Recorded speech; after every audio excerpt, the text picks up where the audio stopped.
Կանաչապատում և շրջակա միջավայրի պահպանություն ՀՕԱԿ-ին, տրանսպորտի վարչությանը, Երկաղլույս, Երևանի ավտոբուս, Երևանի էլեկտրատրանսպորտ ընկերություններին, Երևանի աղբանություն և սանիտարական մաքրում համայնքային հիմնարկին, վարչական շրջանների ղեկավարներին հանձնարարական համար 93, զեկուցել հասարակական տրանսպորտի երթևեկությունը, ճանապարհային նշանների, արտաքին լուսավորության լուսատուների տեսանելիությունը և բակային տարածքներում աղբատար մեքենաների մուտքը խոչընդոտող ծառերի այտման աշխատանքների մասին։ Պարոն քաղաքապետ, զեկուցում եմ ձեզ, որ մշտապես կապի մեջ են գտնվում վարչական շրջանի աշխատակազմերի, Երկաղլույս, տրանսպորտի վարչության և Երևան ավտոբուս ՓԲ-ի հետ, ինչպես նաև որոշ դեպքերում ՆԳՆ բարեկային ծառայության հետ, նշված խնդրահարույց հասցեներին կատարվելիք աշխատանքները մեր կողմից կատարվում են հրատապության սկզբունքով 3 օրերի ընթացքում, կարելի ասել, որ բոլոր աշխատանքները այս պայմանությամբ կատարված են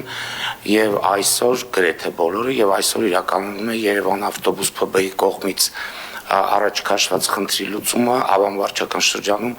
ավտոբուսների խանգարող մանր ծառի ճյուղերի հեռացման աշխատանքներն իրականացնելու։ Պարոն քաղաքապետ, թույլ տվեք նաև զեկուցել ձեր հանձնարարականի մասին կապված հանրակրթական դպրոցների կանաչ տարածքների մշակման, դրանում էդի և դենդրոպաթոլոգիական աշխատանքներ կատարելու վերաբերյալ ուզում եմ ձեզ տեղեկացնել, որ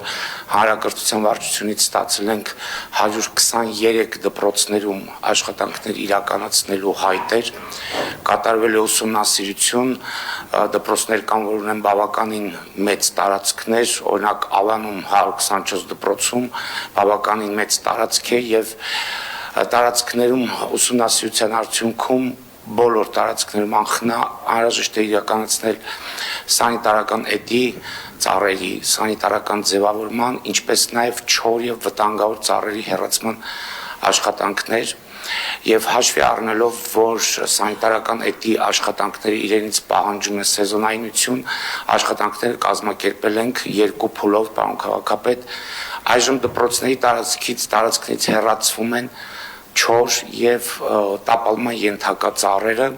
իսկ աշնանը կմեկնարկի արդեն այդ ծառերի սանիտարական ձևավորման, երիտասարդացման աշխատանքները։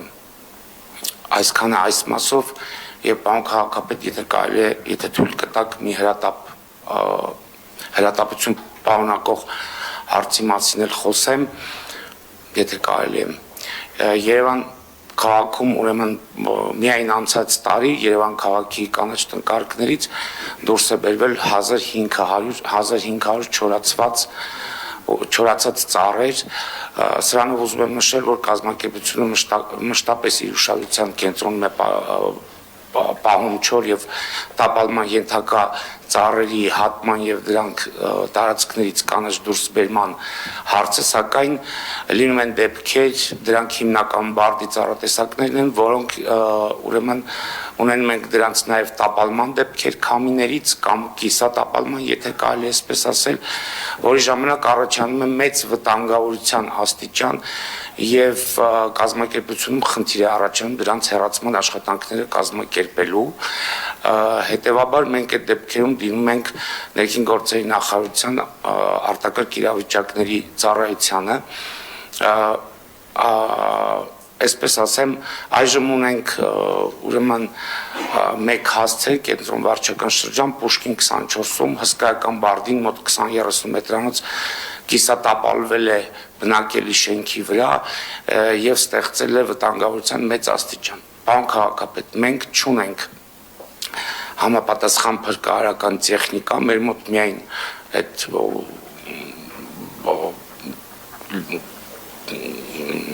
բարձրացնող այդ բաներն են, ամբարձիչներն են, բայց դրա համար անհրաժեշտ է իրականացնել, օրինակ այդ ծառը անհրաժեշտ է, որ հատուկ տեխնիկա մոտենա, այդ ծառը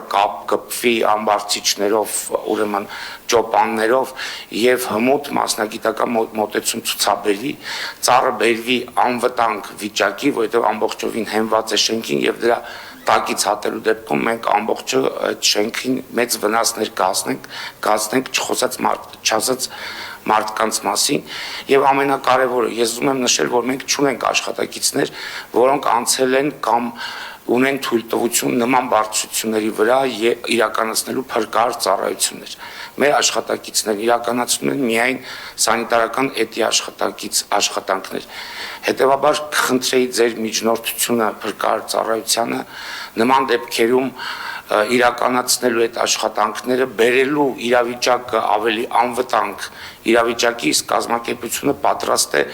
իրենց հետ համատեղ դրանից հետո կտրատել եւ տվյալ ծառը դուրս բերել տարածքից։ Այժմ հենց հիմա ունենք ուրեմն Պուշկին 24 հասցեում նման խնդիր։ Շատ լավ, պարոն Բեգոյան, մենք մեր գործընկերներին իհարկե կխնդրենք աջակցել մեզ այդ հարցում, բայց այնուամենայնիվ պետք է հասկանալ հետագայի համար նմանատիպ դեպքերում ինչպիսի լուծումներ պետք է համակարգային ունենանք, այսինքն աշխատանքի բաժանումը հստակ հասկանանք, ով որ հատվածը պետք է իրականացնի, եթե այնուամենայնիվ մենք ունենք հնարավորություն դա կազմակերպելու,